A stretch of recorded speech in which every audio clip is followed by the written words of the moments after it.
So Christmas has just passed, and some of you may be interested in getting into miniature painting, whether it be Warhammer or D&D.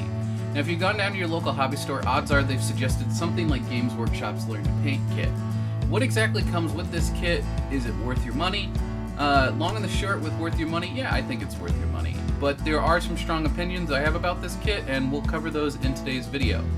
Today's video is more or less just to show you what you get with the kit, what you're getting into, and how to modify it and take it to that next step further to get models that you can really be proud of. Not to say that you don't get that straight out of the box, but I just wanted to help you guys take things one step further. Without further ado, let's get on with the video.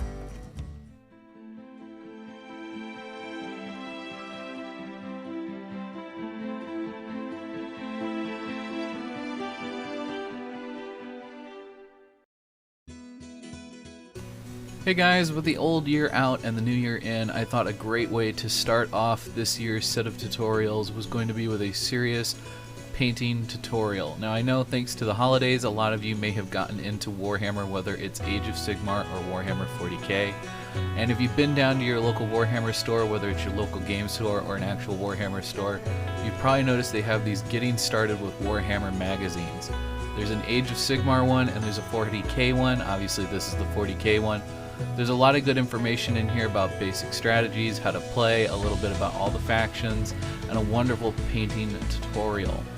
Now, I end up using a mixture of this along with what little instruction is in the book for the Learn to Paint set for Warhammer Age of Sigmar.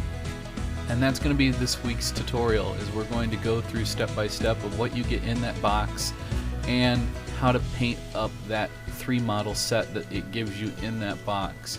And then also I throw in a little bit at the end on how to take it one step farther and to really make your kit shine and be something that you can be truly proud of. If you're able to afford it, I highly recommend spending the extra money to get a really nice hobby knife as well as some kind of clippers. They don't necessarily have to be flesh cutters like mine, but something that'll help you get real close to the model when removing it from the sprue. Another additional change, if you can make it, I suggest picking up some paint brushes, preferably a single 0 paintbrush and a double 0 paintbrush. It's going to be way better than the paintbrush that comes in this kit, although we do end up using it for some fine detail work, and that's pretty much all the paintbrush that comes in this kit is really good for.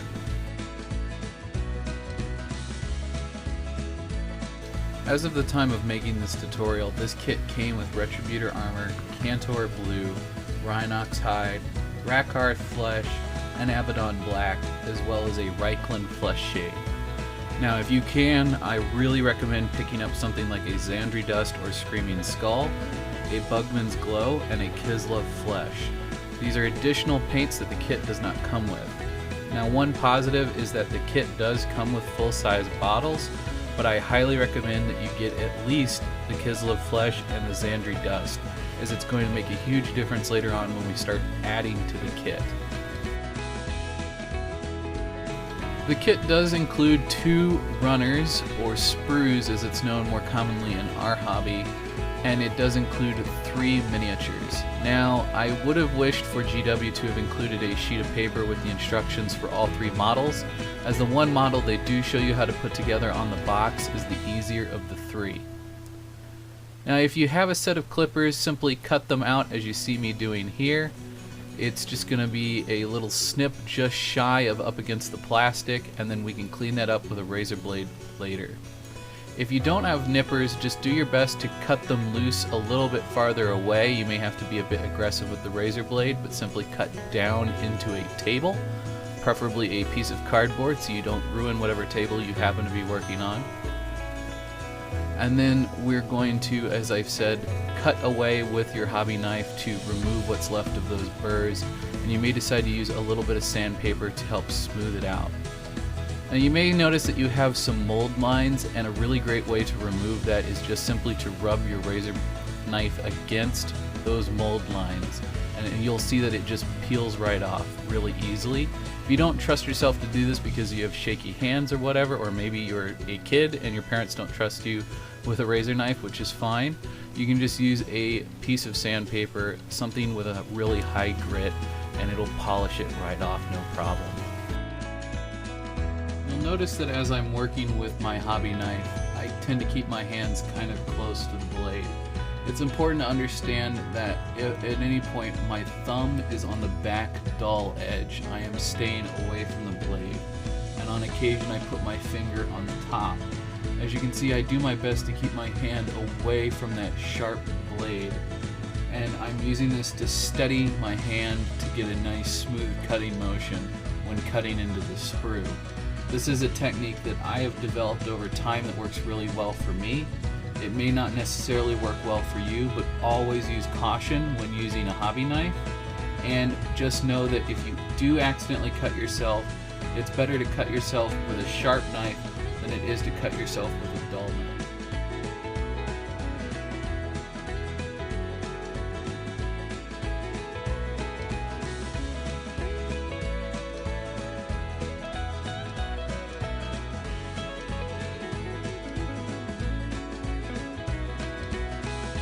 A tip that was given to me really early on that I was very grateful for is that when you paint, you always want to paint from the lowest layer up. That way you can cover your mistakes as you build up your layers and as you paint outward toward the outside layer.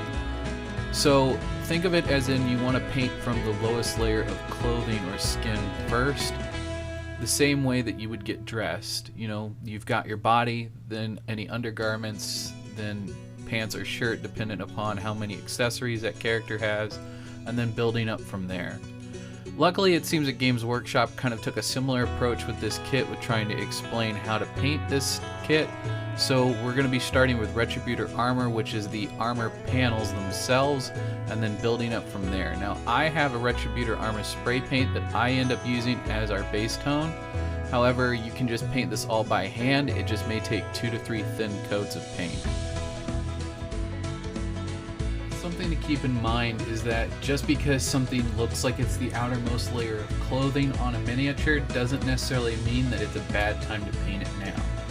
Games Workshop has a bit of a waste not, want not type of way of painting, whereas if you've opened a color of paint, you should paint everything on the model with that color of paint. And although that's not always the case, in the case of the armor here, this is an excellent example. The braziers are getting painted black, the same as the belt on the miniature. And it's a really good reason to go ahead and paint them now, as the armor panels around them are going to remain gold. So we don't have to worry about anything, and we can just clean up any black that gets on the gold armor now and just save ourselves some time. If you're having a hard time getting your paint to stick to this gold, well, that's for a good reason. And a lot of times with true metallic metals, this reflective metal paint, it's a very, very smooth surface, and depending upon how reflective and how smooth that surface is, it can really affect how easy or how difficult it is to go ahead and apply color on top of it. Now, something that Games Workshop doesn't have you do is there is a section of the armor in the armpit as well as in the back of the knee that is a soft joint. Now what that means is it's typically a fabric covered joint. I would typically paint those black as well during this stage. However, GW has decided that they're going to remain Retributor Armor Gold. So for the sake of today's video, I've gone ahead and left it that way, simply because I wanted this to be reminiscent of how GW interprets you to paint this kit. As you can see here, Rhinox hide does not have the best coverage over certain colors. This is actually my third coat of paint, and we're finally starting to get coverage. Now, Rhinox hide is the next stage, and for some reason Games Workshop decided that the entire base needed to be painted in Rhinox hide and no additional colors, nor did it seem that they wanted to put Rhinox hide anywhere else on the miniature. Now, you could use Rhinox hide as a really lovely leather color, so you could do the handles of the weapons, or you could do those black braziers and the black belt in the Rhinox hide as well. There is a strap on the back of the helmet that never gets painted according to the kit's instructions that I end up painting Rhinox hide later on when we start adding details to this kit. One of the details that Games Workshop likes to do, which I tend to agree, is the back of the shield should be wood, and they end up having you base with Rhinox hide. Now a really great tip on top of gold, as long as your brush strokes are all going in the same direction, you can give a really fake, really good looking wood texture effect. Now unfortunately that's really only achievable when the shields are not attached to the bodies, which is meaning that it's painted in sub-assemblies, meaning partially assembled models. Now the kit doesn't have you do it this way, and very few GW tutorials do have you paint like that. So I wanted to go ahead and put everything together the way that it was intended. As you can see, this ends up being a pretty messy process, and again I ended up needing about 4 to 5 coats, and then I still had to go back in with my gold color and fix up all my trim and get everything back to the way that it's supposed to be. Now there's no shame in having to clean up mistakes like this, as it does happen, and that's why we paint in the order that we paint in, so that we can clean up these mistakes as we go. I actually really enjoy this stage as we're beginning to add the Cantor Blue. This is where the model really starts to develop a lot of its character as you start laying in all of these colors. Now with Cantor Blue once again on top of this gold, it doesn't get the greatest coverage, however we were able to do everything with only 2 thin coats of paint. But you want to go ahead and you want to cover all of the fabric except for the tabard. Now it's okay if you get a little on the tabard, as the color we'll be painting on top of it next does a pretty decent job at covering it up. Also, you're not going to be able to get all the way around that shield the way that it is, again, unless you had painted in sub-assemblies, so just get as much as you can, because even if you miss a little bit back there, it'll never get seen, so it's going to be okay. In addition to the cloak, we want to go ahead and lay down our base tone on the inside of the shoulder pauldrons. Now be careful, as there is a symbol of the Stormcast Eternals on one of the shoulder pauldrons. It's okay if you get a little bit of paint on top of this, just clean it up with some gold. And finally we want to go ahead and we want to coat this shield in blue. Now you may find it easier just to paint over the majority of the detail on the shield and then go back in and clean things back up with your gold, and that's absolutely fine. Just know that the scroll work ends up getting painted in its own color, so it's no big deal if you get a little bit of blue on it. Also around the edge of the shield, and just on the edge of the shield from about that point down all the way around to the same point on the other side, should also be covered in Cantor Blue. Just be nice and careful when putting in your base work here, as it's going to really be what helps the overall color of the shield to pop later on. And you're going to probably end up needing to put about 2 to 3 thin coats of paint in order to properly coat this entire shield. This is a bit of a tedious job, I know, and especially those of you with shaky hands, this may be a bit difficult, but it'll really pay off in the long run if you just be patient with this stage. Now, I don't know why Games Workshop decided to have Rakarth Flesh as the tabard color, but if you can, I recommend switching to Xandri Dust if you could afford to pick up the extra bottle. So go ahead and on the front and back, this little triangular shaped piece of fabric, as well as the main tabard between the legs on the front side. And then if you have the ability to, I suggest getting Agrax Earthshade as the wash to go on top of this. However, if you can't afford that, you can just take a tiny bit of Rhinox hide and heavily water it down and make a very similar wash color. In any case, we're going to keep following along with the instructions, as again this video is all about following along with this kit. Now the instructions do a bad job of explaining this, but this kit actually comes with 2 different heads. One in which her helmet is on and one in which her head is showing. Now I've opted in for this one simply because I feel that it makes the squad a bit more dynamic, and if you could afford the Bugman's Glow and the Kislev Flesh, now is when we're going to be using it. So we just start out by basing everything in Bugman's Glow. Once you've completely coated everything in Bugman's Glow, you're going to want a 50-50 mix of Bugman's Glow and Kislev Flesh. You want to stay away from the deepest recesses with that 50-50 mix, and just kind of stick around to just the highlights and midtones. Once you've knocked out your midtones, come back in with Kislev Flesh by itself and paint just your highlights as well as all of the hair. I have a trick for painting hair involving skin tones and using washes. This basically gives you a very realistic hair color, even if you decide to go with outrageous colors like blues and purples. At this stage, the instructions informed us to coat everything in Reikland Flesh Shade. Now, I completely disagree with this. Do not apply this to the blue. It will change the colors in ways that are very unappealing. Just go ahead and apply this to any of the fabrics that are not blue, so your main tabard and that little scarf-like thing that goes around their neck. And then also apply this to your gold. This is going to give you a aged gold look. And if you apply it a little too heavily, you can just go back in with a little bit of your gold and kind of edge highlight and clean things up a little bit. But as long as you're not too heavy-fisted with this, you'll be okay. Now you can see I'm laying the model down, and that's because a wash tends to flow into the recesses. I'm wanting to make sure that the wash settles in the ways that I want it to, and the best way for me to do this is to lay the model flat so that it has a chance to dry. If I just stand the model up, it could pool down near the bottom of the model, and I don't want that. So it's important for me to do it this way. You may decide that you don't particularly care, and that's absolutely fine. It does take a little longer to paint the model doing it the way that I do it, but I feel that this gives the best result. Now, besides from putting a black rim around the base, this is pretty much it. This is done. This is how the kit is meant to be put together according to the instructions and according to the paints that have been given to us in this kit.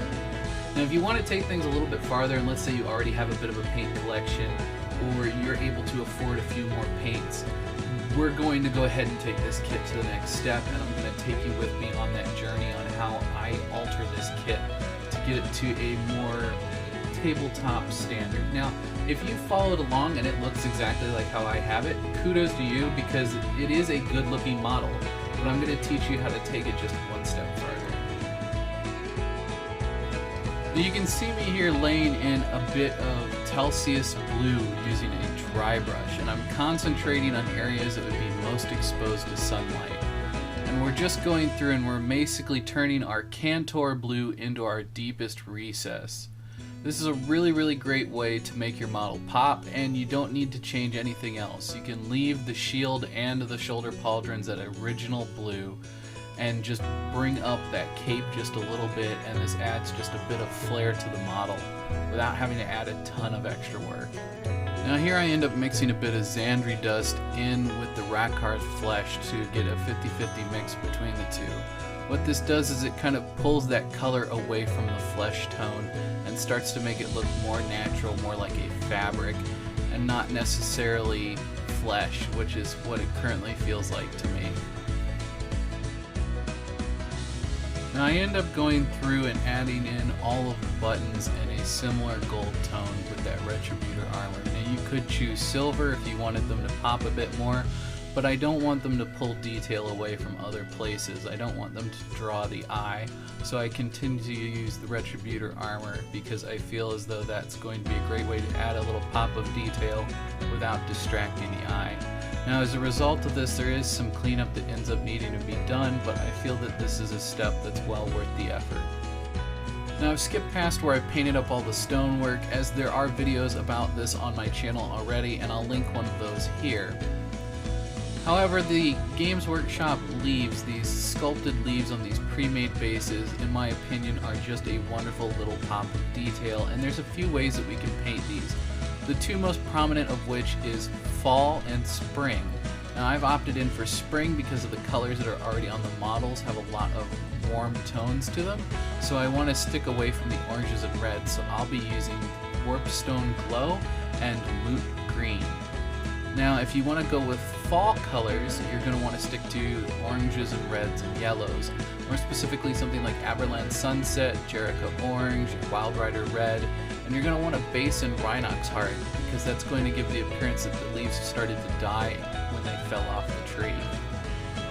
So to get started with this effect, you want to just go ahead and start basing your leaves in a Warpstone Glow or a similar semi-dark color green.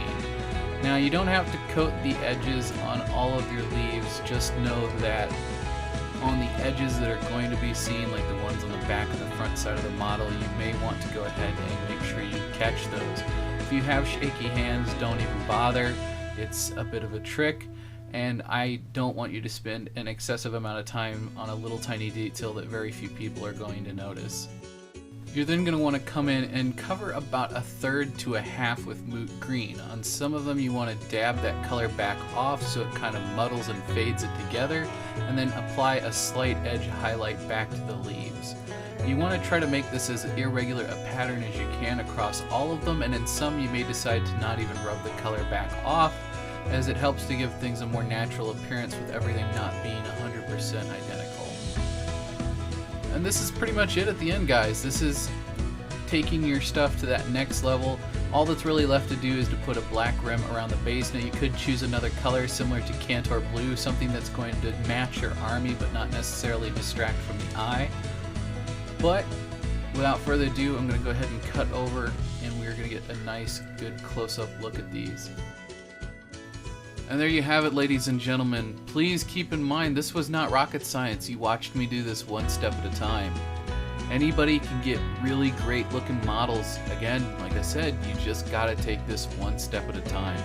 I know sometimes it may feel like rocket science or be really intimidating when you go down to your local game store and most of the people playing have these beautifully painted models.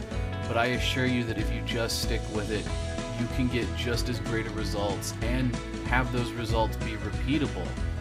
I promise if you stick with this, even if you feel like you're messing up, just see a model through to the end. You would not be surprised by how much you will actually learn if you see a model all the way through from start to finish. And as long as you're not globbing the paint on, you can always paint on top of it. Never be afraid to go back in and alter or modify a model, but never be ashamed of where you started either. We all started somewhere, and no matter what your first attempt of a model looks like, just know that it is the first stepping stone on a pathway to learn a new skill. And even if you're not proud of yourself now, I promise you if you stick with it, you will get to a point where you're proud of yourself. If you like this video or you found it helpful or you think someone else will find it helpful, please hit that like button, as it does show and suggest this video to more people, and it's a great free way to help this channel grow. Unfortunately, this video has gone on long enough. I will be doing a similar video to this for Warhammer 40k, hopefully next week. Thank you guys so much for all the love and support that you have not only shown this channel but my other social media.